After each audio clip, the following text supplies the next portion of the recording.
Thanks so much for joining us today, everyone, for this webinar, Heavy Metals and Pesticides in Food Safety. I'm Joyce Kennedy with People and Pollinators Action Network, or PPAN for short. We're an advocacy and education organization, and we're working across Colorado to improve policies, to promote sustainable land management practices, safeguard public health, and preserve biodiversity, to make our state a safe haven for all who live here, from pollinators to people.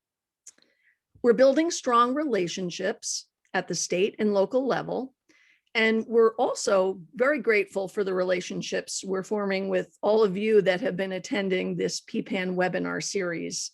And if you're just attending for the first time, welcome to you, and we hope we'll see you again.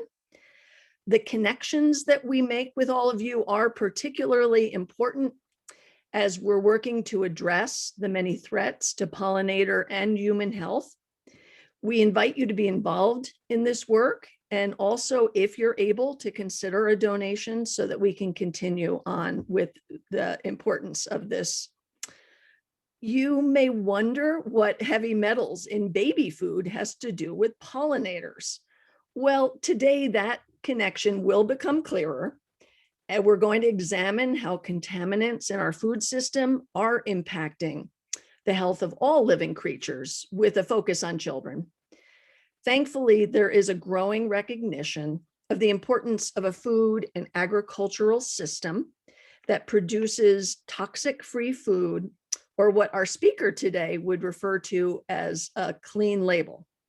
So we're lucky to have Jackie Bowen. She holds a Master's of Public Health, Master's of Science, and is a food and consumer products quality and safety systems engineer and executive director of the Clean Label Project, a national nonprofit and standards development organization with the mission to bring truth and transparency to food and consumer product labeling. Before coming to the Clean Label Project, Jackie held numerous technical, standards development, food safety, quality, and executive roles within the World Health Organization Collaborating Center, NSF International. Her expertise is in organic, gluten-free, non-GMO labeling, food safety, and label claim substantiation and compliance.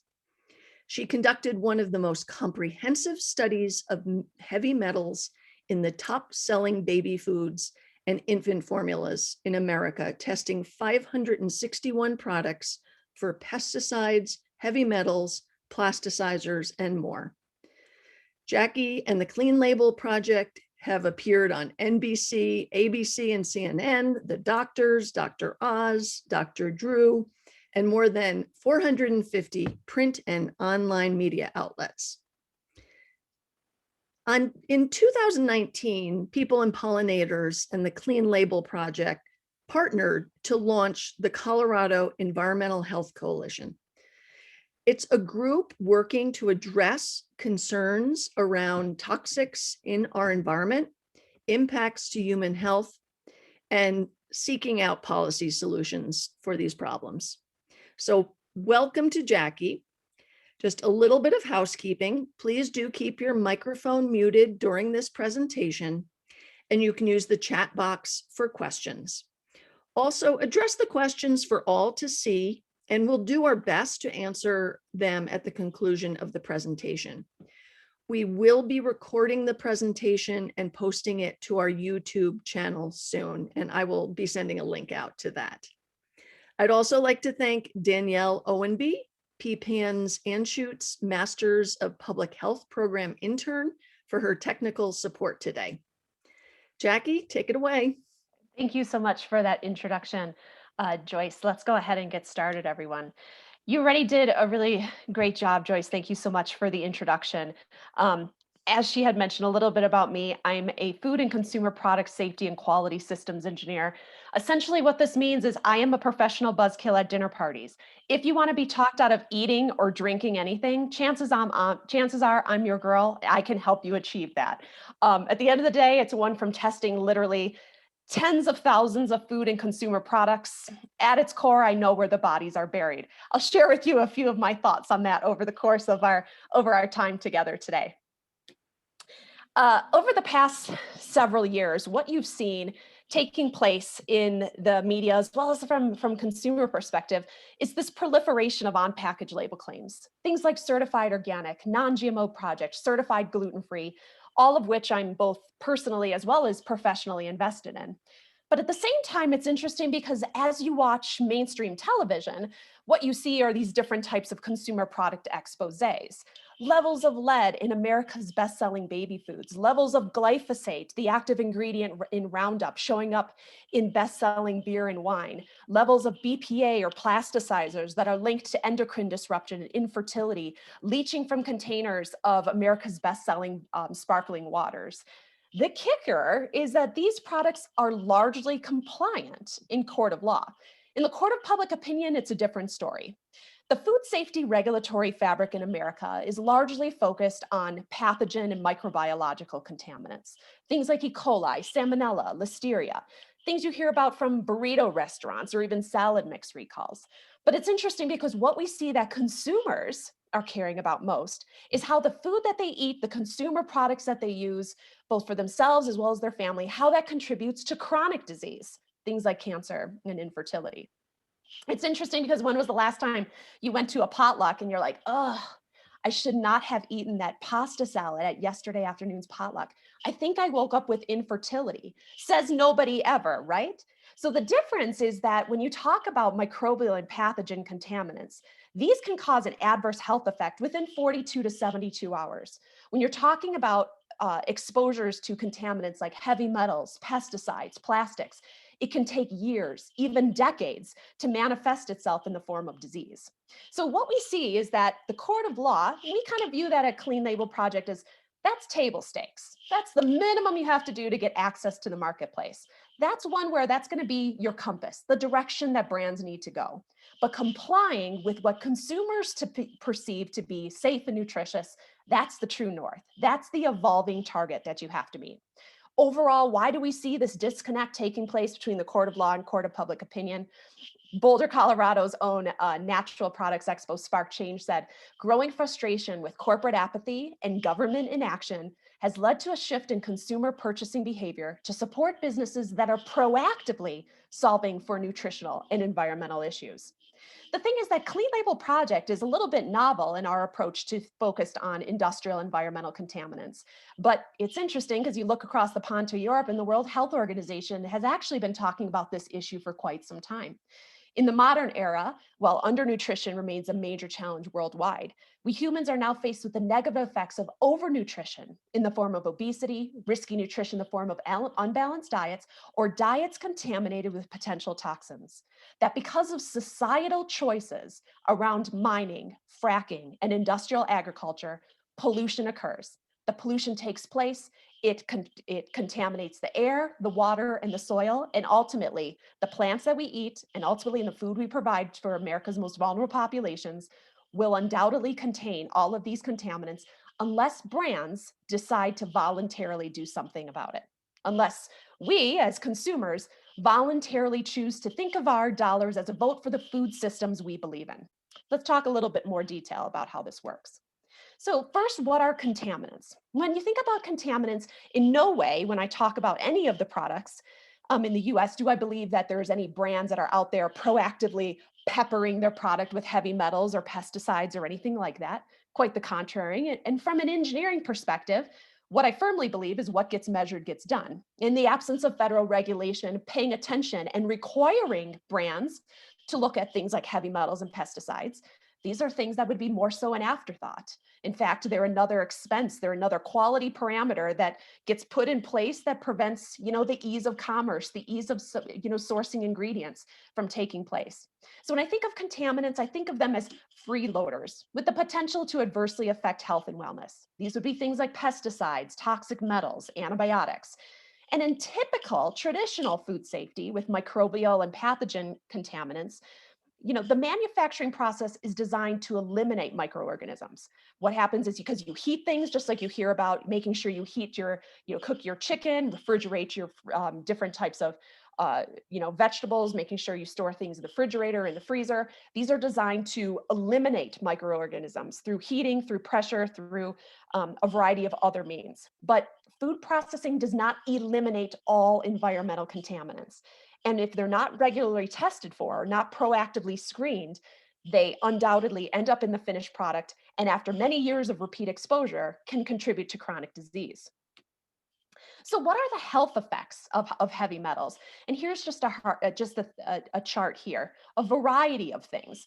So, first, children in general are more at risk. Why? It's just that has to do with the fact that they're undergoing more rapid brain development, immune system development, and overall their consumption of calories as a proportion of body size is just more significant.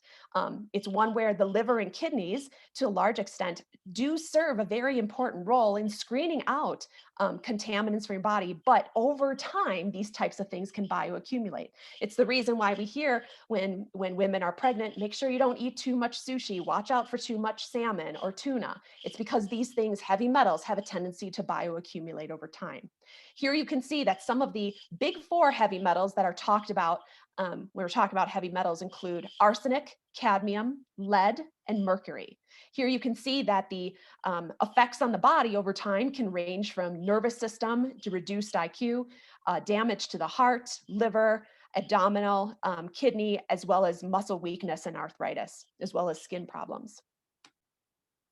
And so, where are these heavy metals coming from? Well, at the end of the day, just like I mentioned before, because of mining, fracking, and industrial agriculture, these things end up in the air, the water, and the soil. Here you're looking at arsenic, cadmium, and lead. And what are two of the primary constituents of where these are coming from? Pesticides, fungicides, fertilizers. So again, when we hear about heavy metals, it's funny. Sometimes Clean Label Project will get a fair amount of pushback from brands saying, listen, heavy metals, they're naturally occurring in the Earth's crust. These are elements. They're in the periodic table of elements. They're naturally occurring. And one of the things I also always like to say is rattlesnakes, E. coli, COVID, also naturally occurring, but we take steps to minimize exposure, to mitigate the risk, to figure out what can we do to best try to avoid this type of contamination or this type of exposure. Heavy metals are no different. Not to mention, it's one where, yes, heavy metals are naturally occurring in the Earth's crust. But again, because of societal choices around mining, fracking, and industrial agriculture, as well as using wastewater for irrigation, these types of things only serve to exacerbate the problem. Overall, because of activities such as controlled and uncontrolled wastes, spillages, fertilizers, herbicides, insecticides, these things end up in the soil, they end up in sewage sludge, and they contribute to contamination of our collective ecosystem. So in my line of work, doing things around industrial environmental contaminants and toxicology, you have to have a contaminant that you love to hate. My personal favorite is lead, and I'll tell you why. And next several slides, hopefully will make you a believer in that as well. So the American Academy of Pediatrics, the Center of Disease Control, the World Health Organization, the Food and Drug Administration, Environmental Protection Agency, American Medical Association, all say there is no safe level of lead for anybody. There is no medical benefit for lead. Unlike there are some important minerals and heavy metals like zinc that are actually really important for us. Lead has no function. In fact, there's been numerous studies that show that when we're talking about children's health, that exposure to lead causes a decrease in IQ and an increase in hyperactivity. So you guys, we always hear the question of like, so are there safe levels of lead? What level of lead is okay?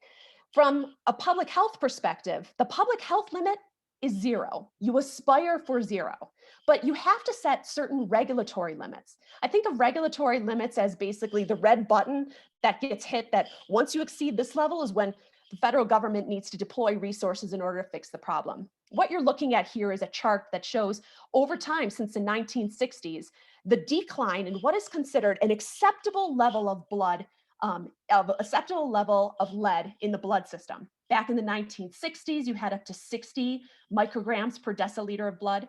The current amount that's allowed, especially for those of you with kiddos at home, is not exceeding 5 micrograms per deciliter. Back in the 60s, you had the very real reality of leaded gasoline. It was one where, after figuring out that lead is contributing to decrease in IQ, hyperactivity in children, you see different types of public policy taking place of how can we reduce this exposure. And you saw over those first 20 years between the 1960s and 1980s, public policy changing in order to reduce and move from leaded gasoline down to unleaded gasoline. However, the current limit, which was set back in 2006, is 5 micrograms per deciliter. So let's talk a little bit about what the implications of a blood lead limit of 5 micrograms per deciliter means. So a little bit of background. So what you're looking at here is an overall, just a traditional bell curve of what an average IQ system looks like. You look at the average of an IQ score of 100 is the mean IQ of the US population. The mean of a high school graduate IQ is 105. The mean IQ of a college graduate is 115. So before someone being not able to complete high school and someone being able to graduate from college, you're talking of a delta of 15 IQ points between 115 and 100, whether someone is college bound and able to graduate or not. So, as I mentioned, there's a 15-point IQ difference between the two. What you're looking at here is a chart that was created analyzing from the Council on Environmental Health for Pediatrics of what are the implications of having a public health policy allowing up to 5 micrograms per deciliter of blood.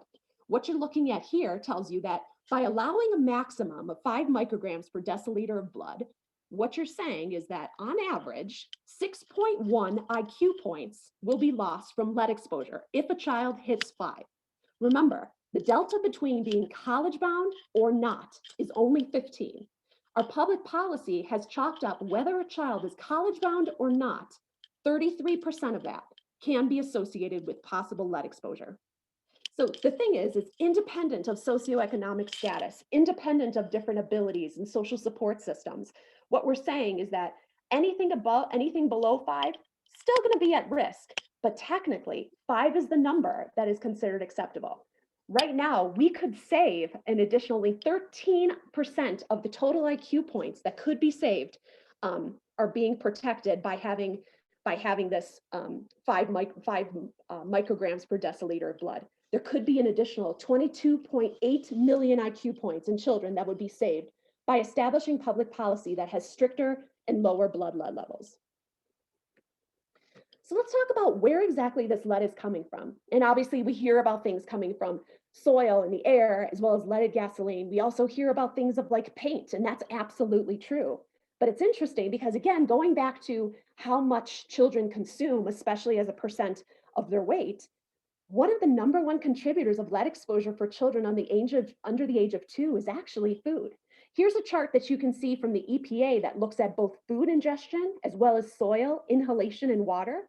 And you can see, now granted, keep in mind, these numbers are between between 0 as well as up to 1.83% in terms of that blood lead level. So you're not near that 5, but you can see that a fair amount of that lead exposure is coming from food. It's interesting because breastfed infants are somewhat shielded because of breast milk, but mother's milk is also possible to get contamination from lead depending what the mother is also ingesting.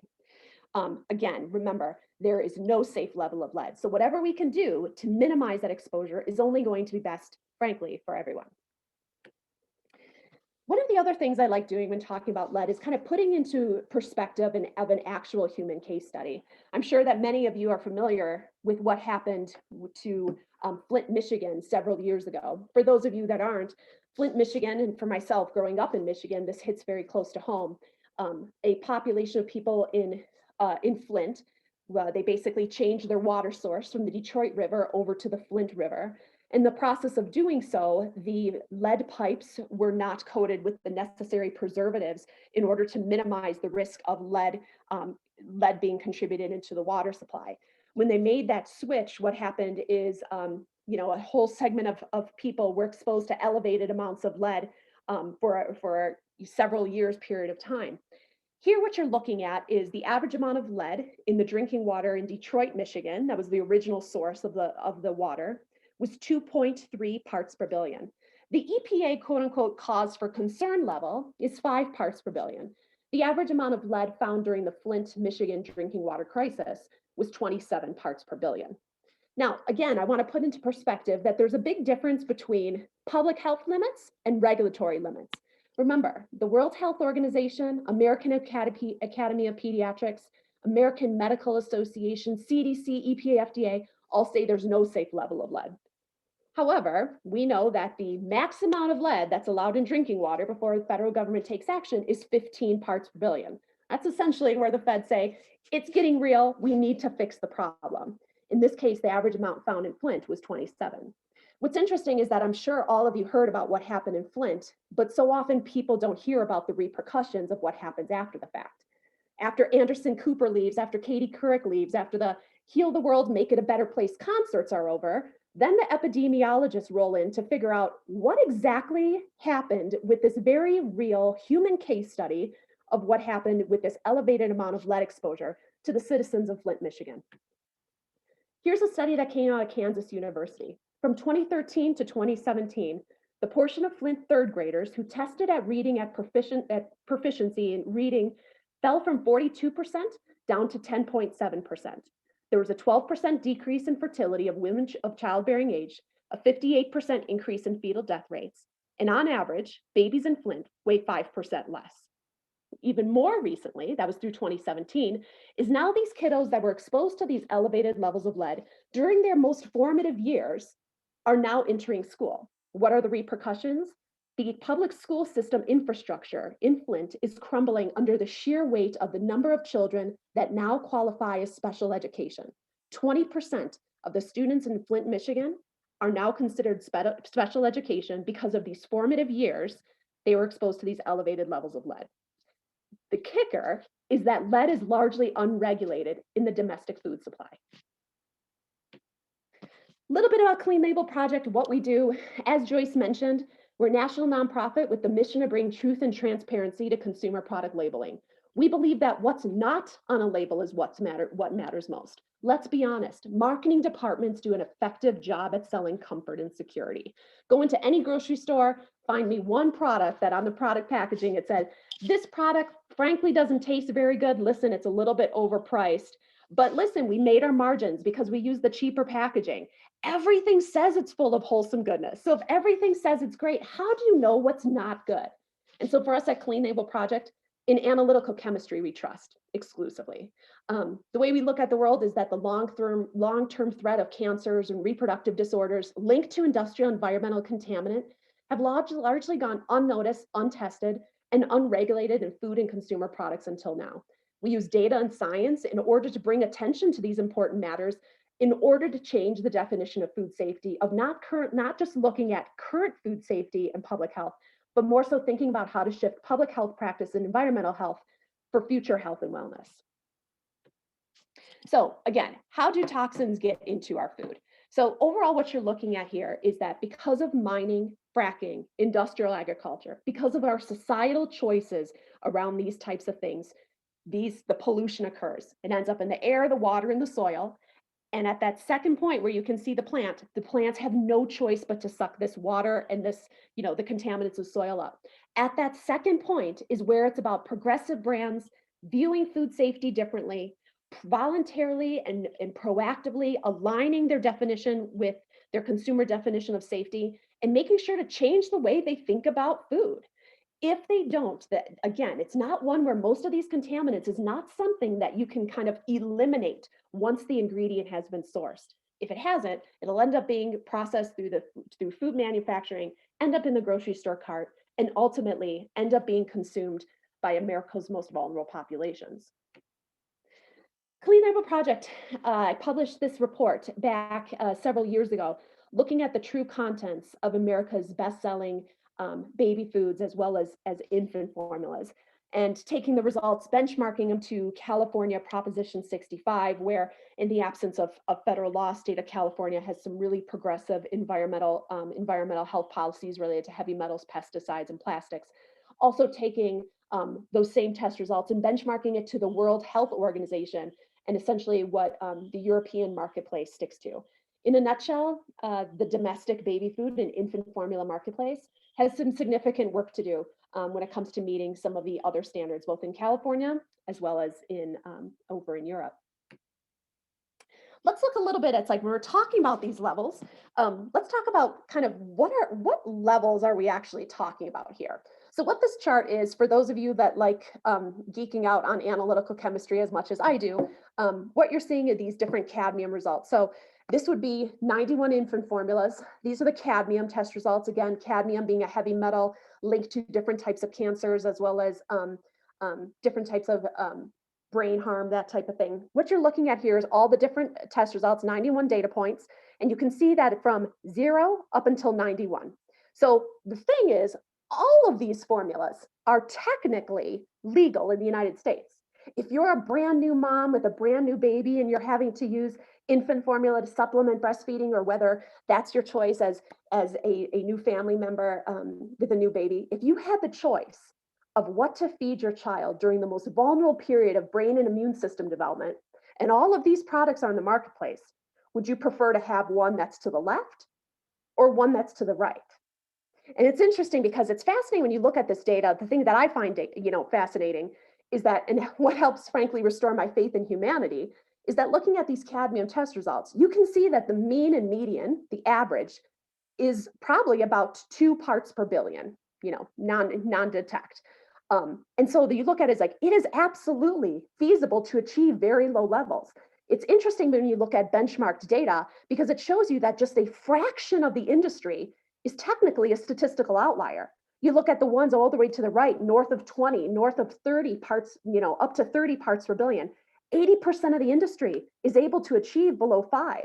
So what it tells you is that the supply chain is there. The ingredient quality is there. Nutritional density is there. We just haven't set public policy in order to mandate that heavy metals do not, or that this level of cadmium is not acceptable with infant formula. But it's absolutely possible to achieve. Looking at the next one, looking at lead, we've just spent a lot of time talking about that. Who remembers, the average amount of lead that was found during Flint, Michigan? 27 parts per billion. This is infant formula. Not to mention with infant formula, remember, it's the cumulative effect. You take the infant formula, the powder, you mix it with water, and we already know that some water systems have a heavy metal problem. So you mix them both together. In this case, again, all of these infant formulas, technically legal in the court of law. But if you're a new mom, and these are all of the formulas, the top selling formulas in the marketplace today, would you rather choose one to the left, or would you rather choose one to the right? The challenge is that it would never say the amount of lead on a product packaging. But if moms were informed, if families were informed, they would make different choices. It's not just about the marketing. It's a matter of, wait a second, this has absolute potential to, affect the health and wellness and upward mobility and the ability for my child to thrive, given its exposure to this is an exclusive form of nourishment during the most critical period of development. In fact, the World Health Organization says that the first 1,000 days of life are critically important to long-term health and wellness and the predictor of future health. So in this case, you look at it as what it tells you here is it is absolutely achievable to get less than the 5 parts per billion, even that EPA gets nervous about in drinking water. In fact, many of these products tested at non-detect. And here you can see a handful of them exceeding the amount of lead that was found during Flint, Michigan. It's these types of things that are the reason that for us at Clean Label Project, we get up in the morning.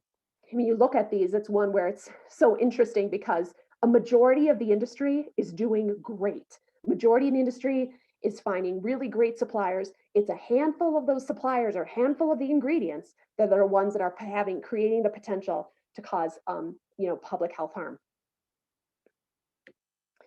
Clean Label Project, you may see our logo, our little purity award showing up on a variety of products, brands that are here headquartered in Colorado, as well as around the globe. We certify brands on 5 different continents. You may see our little purity award showing up on a variety of products. What this means when you do see it is that Clean Label Project has worked with these brands to proactively screen their ingredients for heavy metals, for plastics, for pesticides. Now, it's important to keep in mind, because so often this is one of the most common questions I receive. Wait a second, so what baby food is non-detect for all heavy metals? The reality, again, is that heavy metals are naturally occurring in the Earth's crust. Non-detect is not possible across the board. And the reason for that is it's naturally present in the Earth's crust. But again, because of those societal choices about mining, fracking, industrial agriculture, what brands can do is think about food safety differently. When they make sure to put checks and balances in place to minimize consumer exposure to pathogen and microbiological contaminants, they can also screen ingredients for heavy metals, pesticides, and plastics. And that's what these different companies have already put in place. So for you as concerned consumers, what can you do? First, absolutely use your dollars as a vote for the food systems you believe in.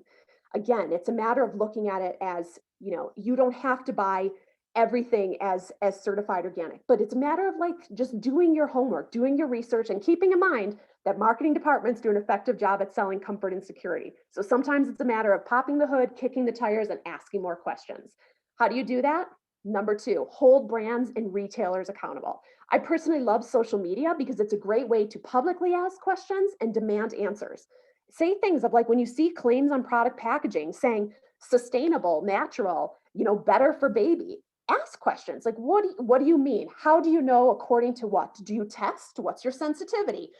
There's all kinds of great ways in order to just do more diligence, especially it doesn't have to be for all of the products that you buy for your family, unless of course you want to, but especially if your family or your kiddo has a certain, favorite one that they love, that they're eating on a more regular basis, do your homework. See if you can ask a little bit more questions, make sure that that product's the right fit. Third, if you're concerned about high risk ingredients, steer clear of these. So few things. Not all ingredients are high risk, especially you're talking about heavy metals. So the thing is, the way I typically thinking of it is things that are closer to the ground, generally on average, those are gonna be the ones that have a higher amount of heavy metal, but it's not always the case. So a few of them when it comes to high risk ingredients. The first one would be rice. For whatever reason, rice is just really good at sucking up arsenic from the soil. So this was a major issue several years back. It's one where it's interesting because if you look at the domestic rice supply, a lot of it is coming from the southeastern US or coming from California.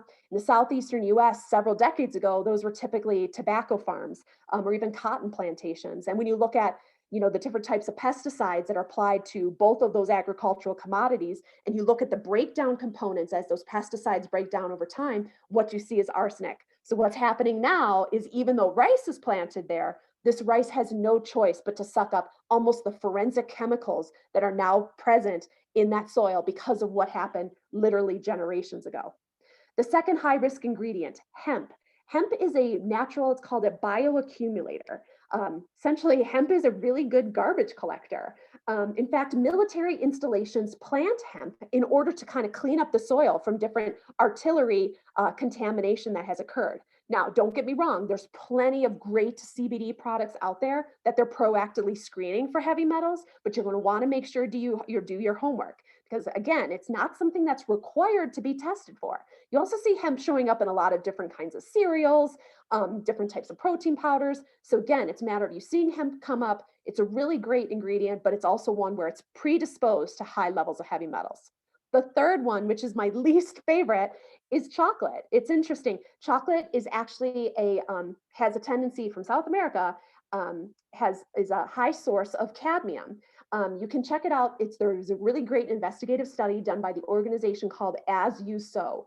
And As You Sow did an investigation into the various really big confectionery companies and major candy bar companies looking at levels of cadmium. And for whatever reason, South America chocolate has high levels of cadmium. I hear that chocolate that comes from Africa on the other hand, does not have the same cadmium problem.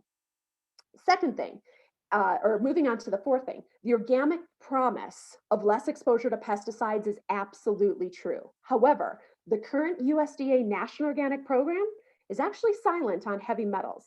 So there's various things that are, organizations that are talking about what can be done to change that. The reality, and it's unfortunate, the reality is less than 1% of agricultural land domestically is certified organic.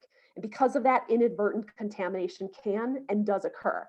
And right now you look at is organic farmers already have so much burden that goes along with complying with organic and all the other pests that go along with it, that it's a matter of right now, the USDA National Organic Program does not cover heavy metals, but it's something that has been in conversations. So it's one of something to think about that the USDA may be kind of making some shifts somewhere along the line.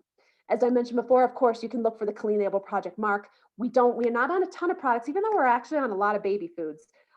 What that tells you is that the brand is proactively screening proactively screening their incoming ingredients in order to minimize consumer exposure. So these brands are doing all of that upfront work to make sure that, frankly, as a family at home, you don't need to be doing that heavy lifting. And finally, support amazing organizations like PPAN. They're really the ones doing the heavy lifting when it comes to making sure that the systemic problem of pollution is ultimately affecting global and public policy as well as environmental health. They're looking to change that by serving as this critical force in terms of education. So doing whatever you can to support organizations like PPAN is critical. Thank you. Wow. Thanks, Joyce. Thanks so much, Jackie. You are a terrific speaker. I just have to send that compliment out there. I'm sure everyone's thinking the same. You make a really downer conversation really engaging, and the way I like to think of it in more of a positive light is that you are empowering us with information, and I don't want to be in the dark. I want to know what's going on with my food supply. And so you're giving us some real measures that we can take and improve what we're ingesting and share this knowledge. So thank you so much for that. Absolutely. And for those of you also at home, it's been interesting. You've seen obviously the reports over the past couple months, drawing attention to the issue of heavy metals in baby food. It's really encouraging that I hear there's a lot of federal support around looking at how to do food safety reform, specifically for vulnerable populations. So I'm optimistic that there's some things in the works. So we will take a few questions now. Jackie, I'm going to start off with one from Mary. She asks, is there a way to safely remove lead from the body? And unfortunately, I don't think so, but I'm going to let you, the expert, tackle that. Yeah, it's interesting. So again, it's one where it's like, I'm not a physician. I'm just your friendly food safety buzzkill girl. So it's one where I can't, from like a medical perspective, I would say a couple things. The first thing I would say is, like, if you're concerned about your heavy metal exposure, definitely talk to your doctor, because they can do a very easy blood screen to see what your levels are. The second thing is that I know that there's different types of supplements out there that talk about heavy metal chelation diets. I hear that those can potentially also be very dangerous. So if it's something that you're thinking about, of course, speak to your doctor. But the other thing I would also say, and Clean Label Project, we have a podcast called the Coming Clean Project, where we work with industry. We feature industry trailblazers and mavericks, people that are just naturally putting their finger in the air to the status quo. And last week we had, her name's Dr. Stephanie Canali of Lactation Lab. So she's a physician. She basically tests mother's milk for nutritional density as well as contaminants. One of the things that she said is that by making sure you also have a diet that's naturally rich in antioxidants, blueberries, strawberries, cherries, raspberries, antioxidants help offset the effect of these different types of industrial environmental contaminants. So it's one where even if you have that exposure, sometimes antioxidants can help combat that. So that's something that's obviously really easy to do. And blueberries, strawberries, raspberries are also delicious. And so that's great. Great. Well, thank you. Emily asks, what are some lesser known but common foods that contain higher amounts of heavy metals, plasticides, and pesticides? You identified the 3 in your presentation. Are there any others? Yeah, I'll say another one that's like fascinating. So in general, like one of the ones I never think about, typically you think that it's been removed because you see BPA free everywhere. BPA is an interesting one, and I'll elaborate. So BPA itself, bisphenol A, it's basically been virtually eliminated from anything targeting babies. And the reason for that is because of its status as potential to cause endocrine disruption, infertility, early onset puberty, that type of thing. And so you don't see it showing up in baby food, but BPA is an important chemical. And the reason for it is it extends shelf life. It's cheaper and extends shelf life. So the thing is that a lot of manufacturers use co-manufacturers. What that means is they're a brand, they use somebody else in order to make the product. And it's a lot cheaper when you can utilize economies of scale. In other words, if you're like, okay, I know that I need, let's say 10,000 units in order to sell what I need for 6 months, but it's going to be cheaper if I buy 20,000 units so that I can fill my order for a year. But in order to make sure my product is shelf stable, I need to make sure that my packaging is working for me, that shelf life is extended and it doesn't go rancid on the store shelf. The issue that happens is so often when brands will do what's called shelf life testing. They'll check to make sure there's not rancidity, the product doesn't taste bad, it doesn't start breaking down. But a lot of times what they don't do is they won't test for, is the packaging breaking down? In other words, is that BPA leaching from the product packaging into the actual food? So that's one of the things that you see, especially if you have a choice when you're buying different types of products. You'll see some kinds of plastic packaging, especially when I'm thinking about like supplements. Sometimes you'll see glass. Sometimes even when you're able to buy in bulk, those are easier ways to make sure to minimize the potential of kind of any of that plasticizer exposure from BPA. So I think that one's interesting. I'm thinking of other fun ones that I like.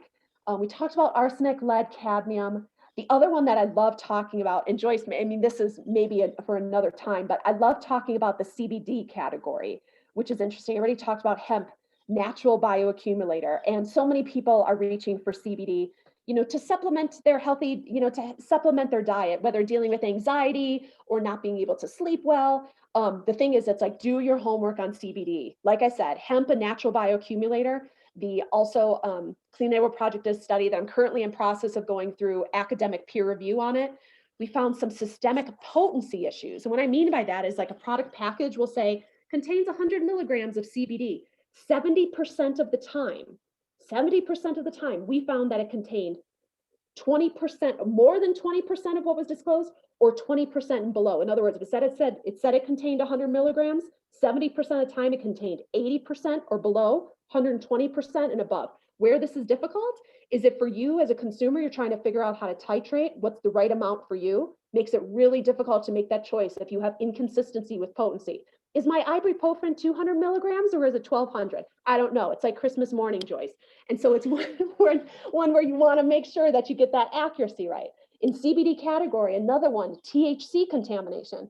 For us in Colorado, it's one where if you wanted to reach for recreational marijuana, so be it, it's available. The challenge is that for those that are reaching for CBD, sometimes they may be inadvertently exposing themselves to low levels of THC. This is relevant for people who undergo drug screens or maybe using heavy machinery, driving cars. That CBD does not have a definition of THC free. So sometimes we probably found in CBD products THC present in about 40% of them. So it's one where just take your precaution, do your homework on CBD products. Thank you for that. Going back to Flint, somebody asks about, was the special education based on a reduced mental capacity or some other kind of health impact? Yeah, I don't know for sure, but it's actually interesting looking at, and even if you listen to the podcast from Stephanie Canali, it's one where there's been a variety of studies of the impact of health on the brain system. So we know that that lead contributes to a decrease in IQ. We know that. It's also interesting that there's been studies that lead can contribute to an increase in criminal mindset and just a basically reducing kind of like the necessary checks and balances in kind of right and wrong. So it's interesting in terms of the different studies that have been done. I don't know the details of what has contributed to the classification of why these children qualified as special education, but we know that there's been a significant increase. And these were the children that are exposed to those elevated amounts of lead during those really critical formative years. But that's going to be a horrible kind of epidemiological long-term study, but it's one where it's, for the most part, you would never be able to observe, rightfully so, that kind of human case study of what happens with elevated lead. So I'm sure we will continue to see what is happening with these children, this population in Flint over time. With rising thyroid cases, are you aware of any relationship between heavy metals and thyroid I'm issues? personally not, but I would love to because I'm also on thyroid medicine. And so I haven't researched that one specifically, but it feels, I don't know what it is. It seems like it's chronic. Like everybody's talking about different issues with thyroid, especially, women that I'm, in my 30s, early 40s that are talking about different thyroid issues, autoimmune conditions potentially being linked to heavy metals. That's one of the things. It's interesting because for any of those that, maybe you went to a restaurant, thought maybe I have food poisoning, and very quickly the local health departments will be like, well, what did you eat yesterday? What did you eat the day before? They can very easily trace it back. But when you're literally talking about low levels of heavy metals, pesticides, plastics over years, even decades, you can't pinpoint it. Not to mention, it's fascinating because when you read the different studies, and you can find all kinds of studies about the negative effects of lead on the system, acrylamide on the system, arsenic on the system, glyphosate on the system. But what's fascinating is what you can't find is the cumulative effect. If the only reality that we had was, oh, what is the effect of lead on the brain? Then you would have that one single factor, but you don't. You've got to worry about lead plus arsenic plus cadmium plus antibiotic residues plus pesticides, and you have all of these over in your food, over in your gut system and moving around your overall like collective health. And so it's one where no one can factor in all of those because sometimes 1 + 1 doesn't equal 2. Sometimes that cumulative effect can be that 1 + 1 can equal much more than that in terms of the harm to the body. Excellent answer. Thank you. I was thinking this same one, would it be better to make your own baby food? They didn't say organic, but by using organic Yeah. ingredients, See, or yeah. go to a clean label labeled product. Yeah. What do you recommend? Yeah, it's a problem. So the first thing I would say is this. The reality is, unfortunately, no. Making your own baby food won't solve the problem. Why? The reason is because the same sweet potatoes, the same apples that are showing up in the produce departments are the ones that the baby food companies are using. Now, I will say this is that what you can do is again look at the different products that are of those different ingredients that are elevated risk. Like for example, infant rice cereal. It's been one where over in Europe they use oats is like kind of like the first food once a baby transitions off of mother's milk. It's interesting. A very good friend of mine, she's from Pakistan, and she's like, it's fascinating for baby food. We just puree our curry smaller, that it's one where we use this concept of baby food here domestically.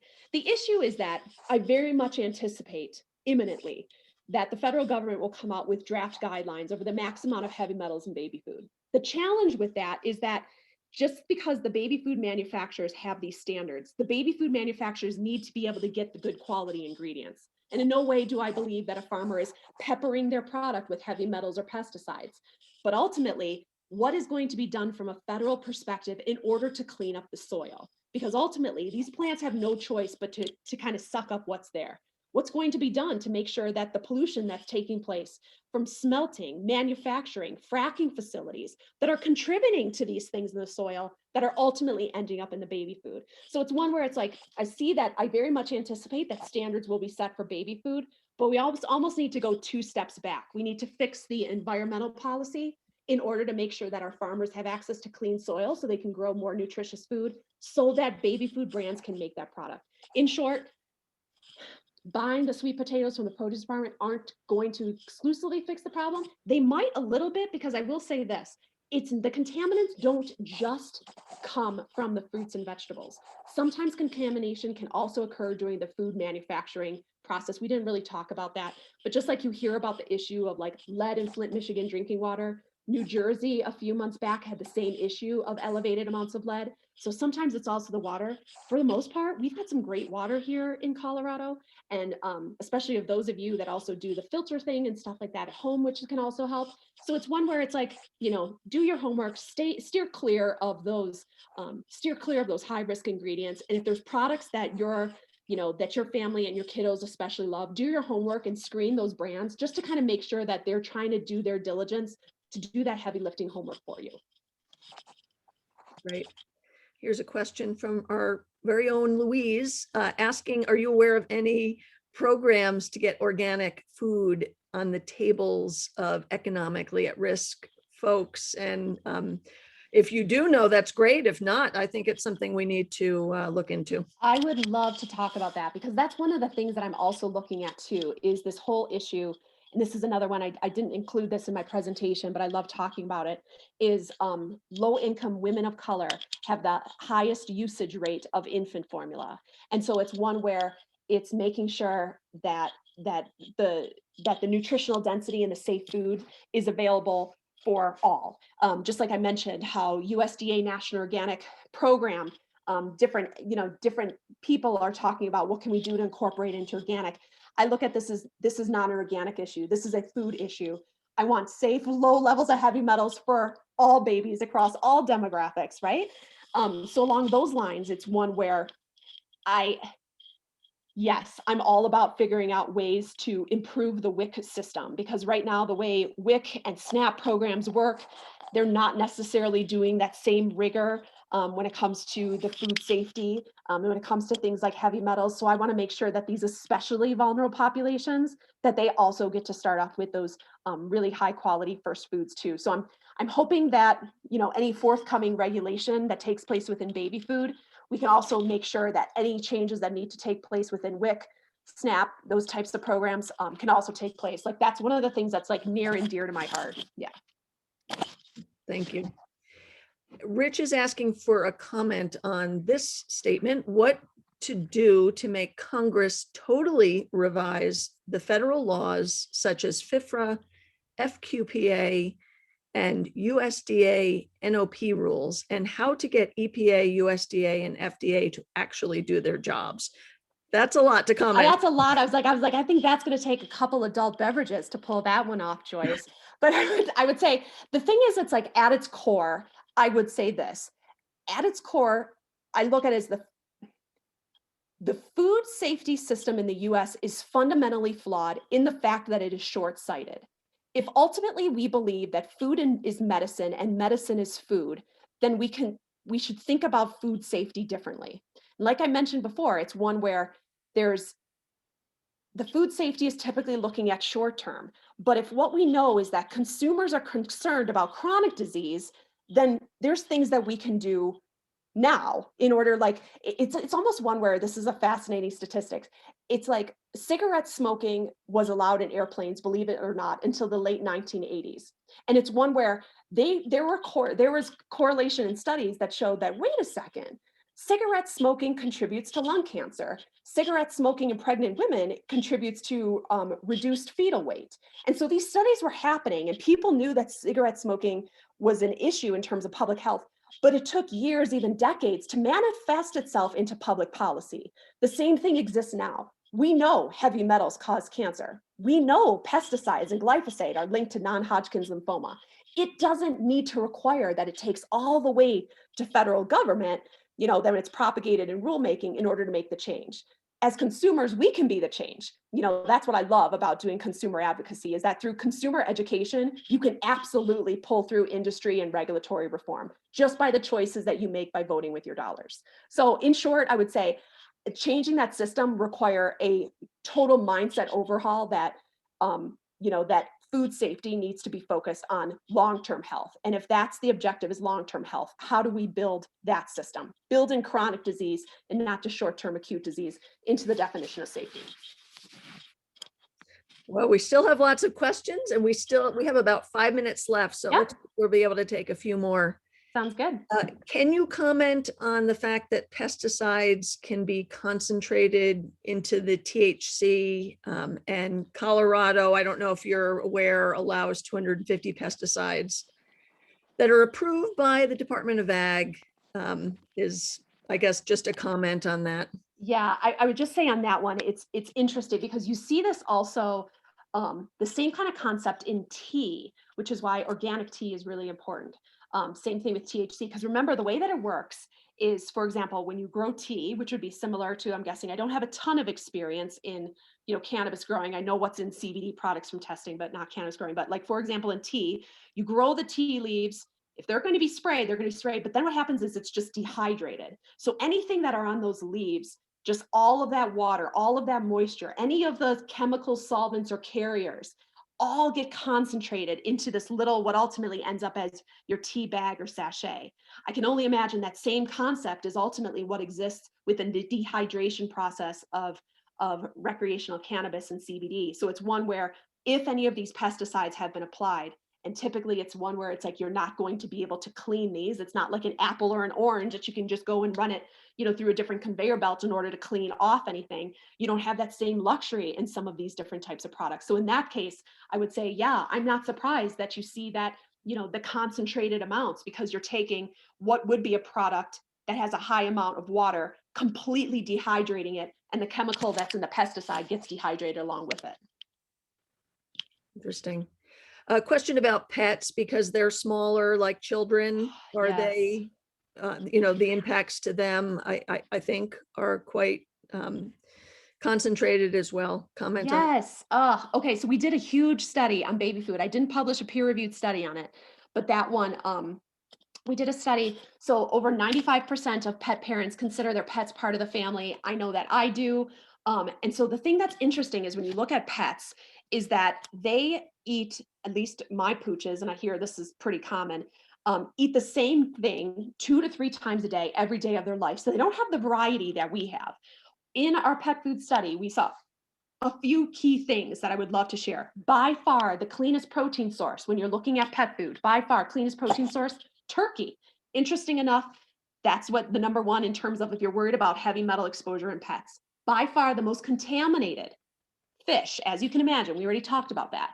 But the thing that's interesting when you think about fish, especially in pet food, is that typically you'll see this like beautiful packaging with these beautiful fillets of salmon. But let's be honest, the fillets that you see kind of in the, in the deli, in the meat case over in, any of your favorite natural retailers, you see these beautiful pieces. Go figure, that's not what's in the pet food. What's used in pet food is actually called the rack. The rack is the bones, the fat, the tissues, the skin. This is where heavy metals bioaccumulate in the first place. Now, don't get me wrong, there's so many pooches and kitties out there that need the omega fatty acids that go along with it. Sometimes they have different types of allergies.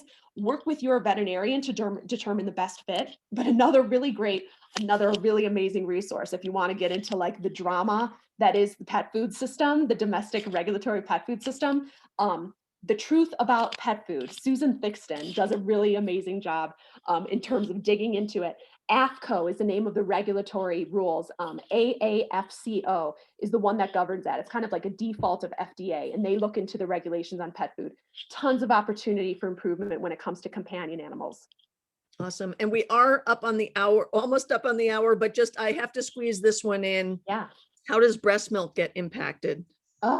Okay, so in terms of breast milk, again, a great resource for that. Check out Lactation Lab, Dr. Stephanie Canali. But in terms of breast milk, it's fascinating. So what she looks at is that obviously moms are, ultimately feeding babies, and they also serve as the exclusive form of nourishment for so many babies. Now, don't get me wrong, the mom has the ability she's got the liver and the kidneys to help remove some of these things, but some of this stuff will naturally pass through to the baby. So if you have any concern about if you're a breastfeeding mom or you have a new baby, you're concerned about it, obviously talk to your pediatrician. But if you're also just like interested in it, because it's, I don't know, I love data, and especially when it's personalized data.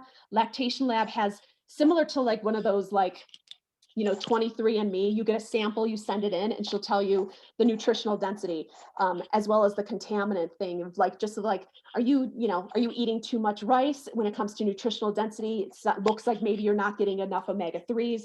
She can basically see within your breast milk profile where you can supplement your diet in order to optimize your nutrition for baby.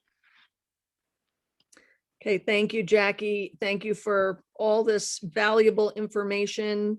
If we did miss any questions, I think I did miss a few. I'm going to be sending a message a little later this afternoon that will give the link to our YouTube channel if you want to watch this again, for those who weren't able to attend or came in a little late. And then if you had a follow-up question, please shoot it back and I can ask Jackie if she can get that answered. We will also distribute a short survey. We're always working to have new and interesting topics for everybody. So please supply that information to us. And again, if you are able, consider a donation to PPAN. Thanks again to Danielle and Jackie for being here today, and for all of you that attended. We hope to see you again next month. And just a short teaser, our next month's webinar will be a little different. We'll be announcing the winner of the pollinator license plate design contest.